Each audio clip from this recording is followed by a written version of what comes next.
Join me in how to draw a pop art inspired cupcake. The materials you'll need are a pencil and eraser, white paper cut into a square, Sharpie, whatever you want to color with. I'm going to use markers and colored pencils, and if you've got one, grab a ruler. The elements of art that we will use to create our cupcake are line, color, and form. In particular, making our cupcake look more three-dimensional by incorporating height, width, and depth, as well as value, which can help be used to create the illusion of form. Let's learn a little bit about the artist who inspired this, Mr. Wayne Thiebaud. He was born in Mesa, Arizona in 1920 and was an American painter best known for his thickly painted still lifes of food, including his delectable desserts including cakes, pies, pastries, and candy. His artwork looks good enough to eat. Thiebaud is most often grouped with the pop art movement because of his subject matter, but unlike most pop artists, he worked from life and not media images. A fun fact is, as a young man, he had an internship with Walt Disney Studios as a cartoonist. Wayne Thiebaud rendered his objects with beautiful bright colors and also used a strong sense of light to cast these unique, beautiful blue shadows, which he became recognized for. He also used really thick paint as if it was to look like a real frosting. When he was asked, "What do you want people to see when they see your art?" his response, "Laugh a little. If we lack a sense of humor, we lack a sense of perspective." He wanted his art to be joyful and to celebrate life. Your I can statement is I can create a pop art cupcake using the elements of art, line, form, color, and value, inspired by the artist Wayne Thiebaud. Take a look at some of these great student examples as well as my own. Once you have your square piece of paper, you're going to divide it into 4 parts, or what we call quadrants, drawing one line down the center, top and bottom, and left to right. This helps give our cupcake symmetry and to ensure its size. We are going to start with drawing an oval, but first do the top with a curved line. You're going to mimic that line underneath, and you can see I'm drawing very large. I want this to take up a good part of our paper. I'm going to then grab my ruler again and draw a slight diagonal line towards the bottom of my paper. I need to connect those 2 diagonals with a curved line, which helps give our cupcake form, making it 3D. Make sure it's a curved line. Once we have the base of our cupcake done, we can focus on our frosting. So we are just going to kind of draw a big curved line up to the top of our quadrant line and a curved line at the bottom. It almost looks like a Hershey's Kiss. You're going to then just create a series of curved lines that kind of start from the bottom and work around the top.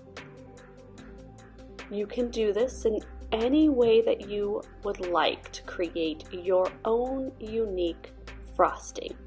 Do not feel that like you have to copy mine. I just like to give you some ideas on how to create a little bit of movement with our frosting and the lines. You're going to go back in with your eraser, and we want to erase that back line of our cupcake wrapper so that you can't see it anymore. That was just there to guide us. Once we finished erasing all of our lines, we are going to begin with our cupcake wrapper. So we need to draw a parallel curved line that matches the top of that cupcake. So you're just going to mimic or copy that curved top line.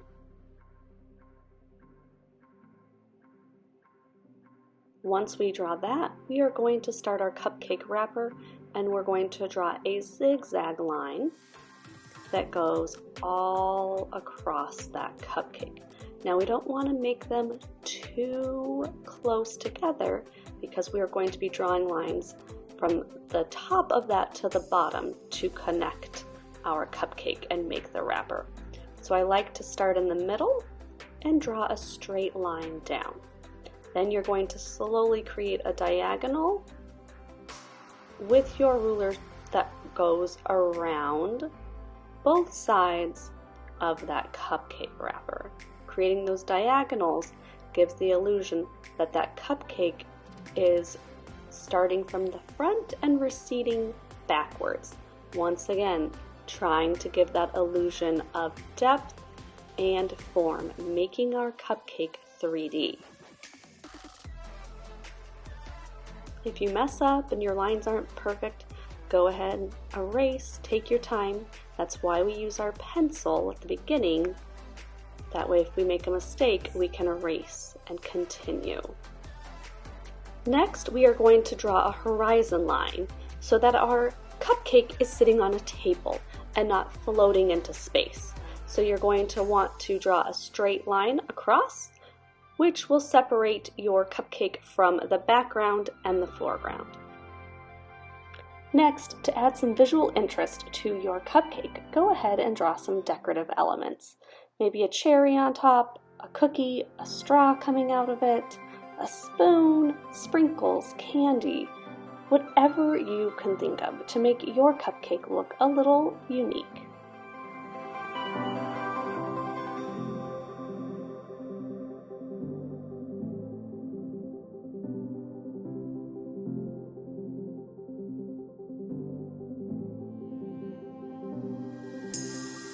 Next, I need to draw in my background, so I'm going to use my ruler to draw a series of diagonal lines for some dynamic movement. Feel free as the artist to draw anything you find interesting in your background.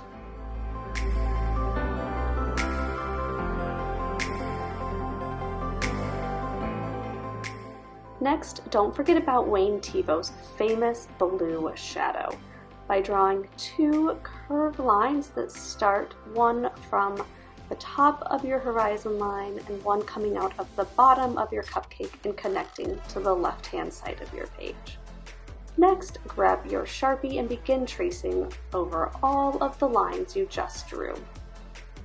I'm going to experiment with a variety of materials, so for this I'm going to outline my object with my markers just to give it that extra little pop of color and visual interest.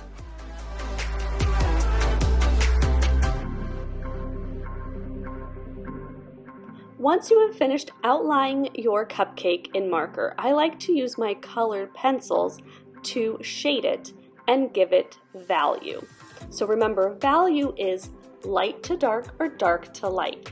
It helps give your objects more realism. You can create form and a more three-dimensional look by giving something value. So wherever your shadow is in the placement of the composition is where the darkest parts of your shading will be. So where your shadow is on the left side of my cupcake, the left side of my cupcake will be darker and the right side will be lighter.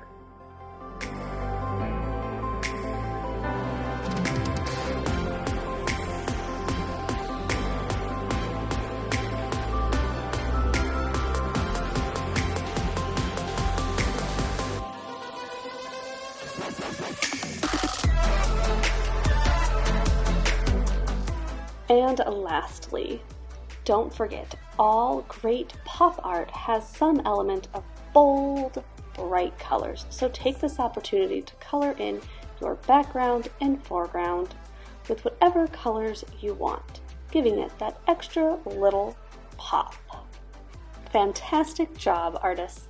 If you like this video, please consider subscribing. Thank you so much.